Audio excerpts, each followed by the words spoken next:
Welcome to today's episode of That BS Podcast. We are on day 27 of learning how to flow in Midlife 55-day series. And today we are talking about I can love God and go to therapy. Now sit with that for a minute. I can love God and go to therapy. In this faith affirming and stigma breaking episode, today Dr. Lisa bridges the gap between spiritual devotion and mental health. I am going to confront the outdated beliefs that shames believers for seeking therapy and reminds us that faith and healing are not opposites, they are allies. How about that? This episode's intention is to empower listeners to embrace therapy as a divine tool for transformation and self discovery. As I mentioned, this is part of the Learning How to Flow in Midlife 55-day series. And over these 55 days, they are 55 days of giveaways. Yes, you heard that correctly. From June the 16th to August 10th, 2025, because August 10th is when I'm going to be celebrating my 55th birthday, which sparked this series in the first place. And 55 days of giveaways. You see that QR code? Well, what am I giving away? I am giving away one of my signature courses, which is Your Midlife, Your Way, a journey to unapologetically authentic self.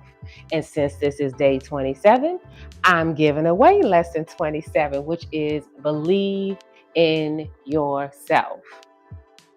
Here is a larger QR code for you to use, and it's also in the description of today's episode. There is a link to today's free giveaway, Believe in Yourself. It is lesson 27 of Your Midlife, Your Way, a journey to an unapologetically authentic self. Now, on to today's lesson. Let's dive into I can love God and go to therapy. How about that? I can love God and go to therapy. Hey, welcome, welcome. Thank you for joining me. If you're catching the replay, please introduce yourself. I do go back in and look at the comments and look at the feedback. But please jump in and say where you're from, say hello. I'm super excited that you all are here in the place. I'm not going to be long, but today's topic for today's episode is let me get back there. I can love God and go to therapy. I can love God and go to therapy, learning how to flow in midlife. And this is day 27 of the 55-day series. And so we're talking about how faith affirming and stigma breaking this episode is intended to be. We're bridging the gap between spiritual devotion and mental health. We're going to confront the outdated beliefs that shames believers for seeking therapy and reminds us that faith and healing are not opposites, but they're allies. This episode its intention is to empower listeners to embrace therapy as a divine tool for transformation and self-discovery. So the flow, what is the flow? Well, I'm Dr. Lisa.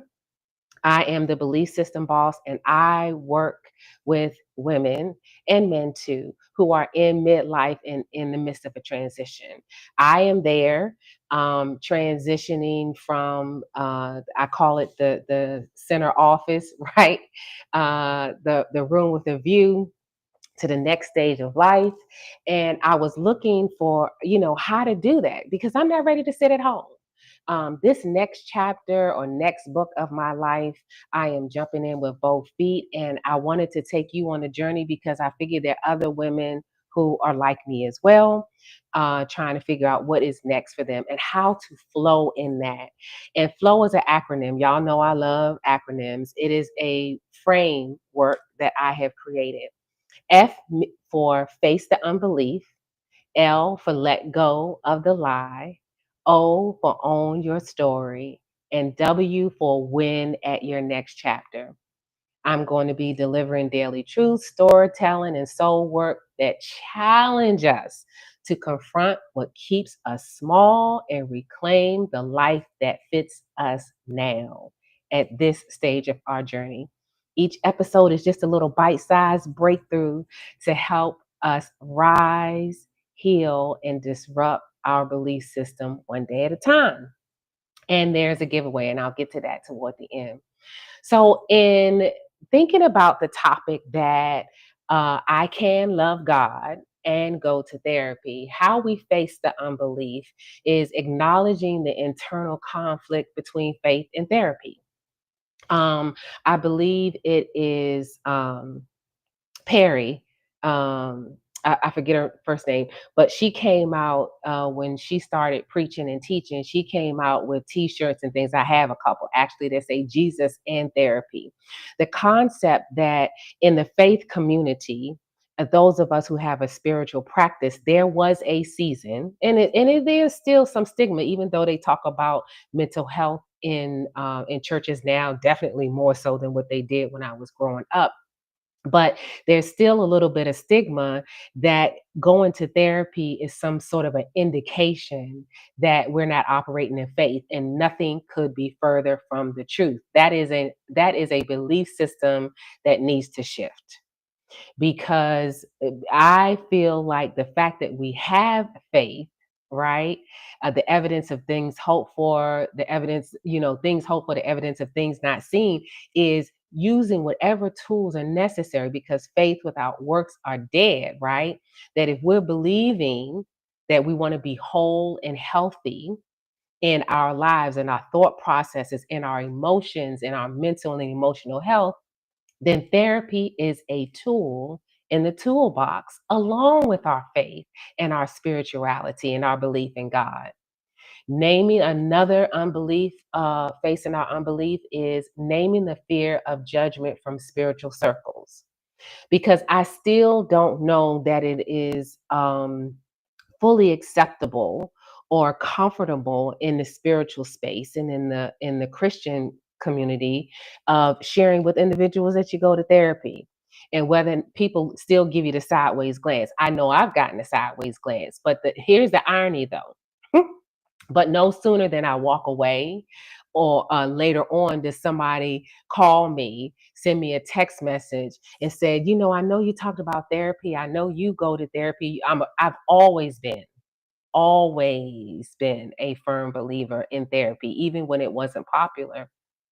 But I have people reach out to me and say, how did you find a therapist? How did you pick out, a therapist, and so on and so forth. So even though in the circle, face to face with somebody, they may not want to talk about therapy, clearly there are those of us in our spiritual circles where therapy is necessary, and people are willing to talk about it and willing now to admit that they need it.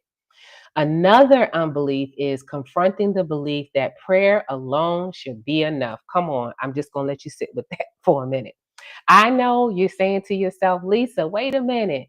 You're a preacher of the gospel and you're talking about facing the unbelief, that confronting the belief that prayer alone should be enough. That is a belief system that needs to shift. Yes, amen. Pass the plate and give the benediction. Absolutely 100%. I am not against prayer. I'm a prayer warrior, in fact, and an intercessor, by the way. I love to pray, but prayer alone is not enough. It's not enough because what prayer is a communication with God, right? It is supposed to be a dialogue. It's not a monologue. It shouldn't be a monologue. Prayer should be us exchanging, having a conversation like I'm talking with you, like you talk to your girlfriend on the telephone, like you call the doctor's office, whatever the case may be. Prayer is a two-way street. It is a dialogue. We're talking to God, and we need to be quiet and still long enough to hear back from God.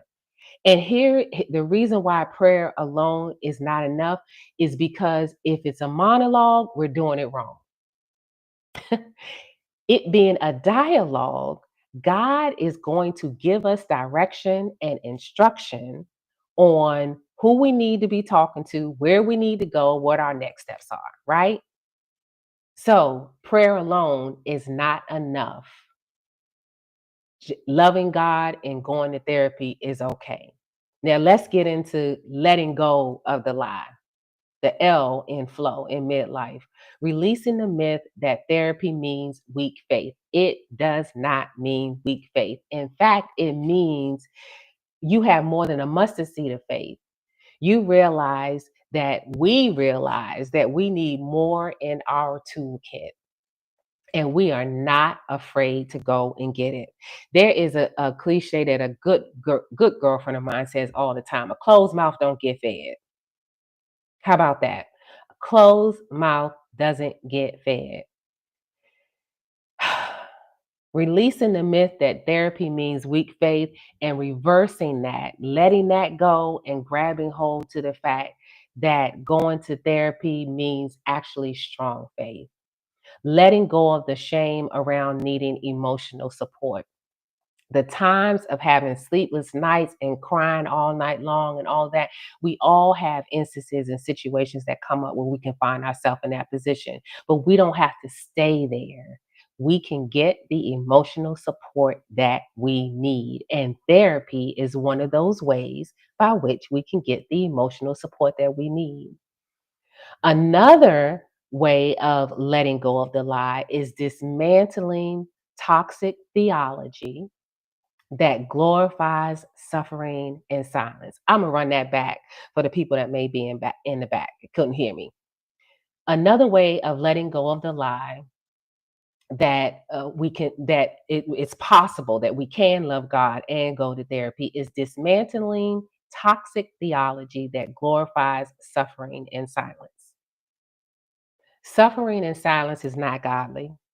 It doesn't make us strong.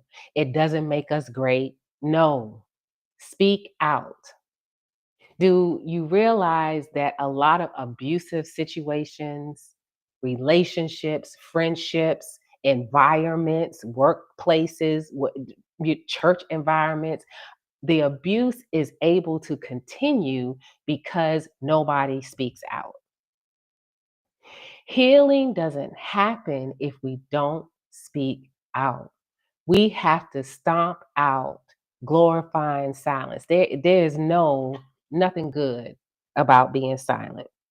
And so for those of you all who, if there's no scriptural reference, I don't believe that, in Matthew 15, verses 21 through 28, there is a story, and I like the easy English version. There is a story, and I'm gonna read through it right quick, of that dismantles the toxic theology that glorifies suffering in silence. It's about a foreign woman who trusts Jesus to make her daughter well. Okay, this is a mama that needed something for her child. Verse 21 of Matthew 15. Then Jesus left that place. He went away to some places near to the cities called Tyre and Sidon. A woman was living in this part of the country. She was one of the Canaanite people. She came to Jesus. She was shouting with a loud voice, "Son of David, Lord, help me. A bad spirit is living inside my daughter. It is giving her much pain." Jesus did not say anything to the woman. Jesus actually ignored her. So his disciples came to him. They said, "Please send this woman away. She is following us and she is making a lot of noise. Come on. She was making a lot of noise. She wasn't silent. She wasn't suffering in silence. She was making a lot of noise. Jesus replied to his disciples, God has sent me to help only the people of Israel. They are like sheep that have lost their way. So he's basically saying, I ain't come here for her. I'm not talking to her. I don't have time for her. We ain't here. Then the woman came to Jesus and she went down on her knees in front of him. She said, Lord, please help me. Jesus did answer the woman this time. He said, it is not right to take food from the children and then throw it to the dogs. The woman replied to Jesus, yes, Lord, that's true. But even the dogs eat the small pieces of food that fall from their master's table. Jesus answered her, woman, you show clearly that you believe in God. God will do what you have asked. She asked for something. She wasn't in silence. Closed mouth don't get fed. At that moment, the woman's daughter became well again. So, what is it that you need? You've been suffering in silence. You've been praying, but you haven't wanted to talk to anybody about. But this thing that you need from God is a little deeper than you just being in your prayer closet. That takes us to the O, owning your story. Embracing your need for both divine intervention and human tools. That's like saying, and I know you're going to think this is silly, but that's like saying, I'm praying, um, I'm hungry, and I'm praying for food, but I won't go to the grocery store. I won't order Uber Eats. That's me sitting here in my apartment, starving to death because I'm praying to God, asking him for food, but I'm not doing anything, nothing to obtain that food. I need to eat, but my needing to eat requires that I do something to go get some food, that I go get something to eat. So owning our story is embracing our need for both divine intervention and human tools. The second part of owning our story is honoring the journey with faith, healing, and growth. This is a process, and a process takes time. We honor and celebrate our journey, the ups and downs, the highs and the lows, because these experiences are helping us grow and develop. Third way of owning our story is rewriting the narrative that says God won't meet you and us in therapy. God uses people. God uses doctors, he uses lawyers, he uses therapists to speak to us. Listen, there are stories, there's a story in the Bible where there was a donkey that even spoke. God uses people and situations to speak. So he can use therapy. It's okay. And the W, win at the next chapter. One of the ways is integrating spiritual practices with therapeutic support. You can sit there and talk to the doctor and share with the therapist and be praying at the same time that you get what you need from the doctor. And the doctor will tap into something that you may have forgotten about or ask you thought-provoking questions that'll have you thinking differently. So integrate spiritual practice with therapeutic support. Another way to win at the next chapter is becoming an example of wholeness for others in our faith community. When we show up healed and whole as a result of God and therapy, we are testimonies. We are examples that it is possible. We haven't lost our faith. We are still people of faith that God and therapy can go hand in hand. And we're a vibrant example of that. And the third way to win at the next chapter is living fully healed, fully seen, and fully supported. There is nothing better than showing up in our fully healed way. So our call to action is journal this. I want you to journal this. Re-listen to this video, to this content, and take a moment and journal this. What messages, answer this question for yourself. What messages have you received about therapy from your faith background? And what is God inviting you to heal with help? How about that? Then share this episode. Be sure that you like this episode, share it. Share this episode with someone who's walking with God and needs support too. Somebody that you know, come on, needs some therapy, needs some help. And I'm not saying in a bad way, but they need help that goes a step further, deeper into their bag of emotional wellness and healing. Share it with them. Let them know that I'm here, and I will see you tomorrow for day 28 of our series, Learning How to Flow in Midlife.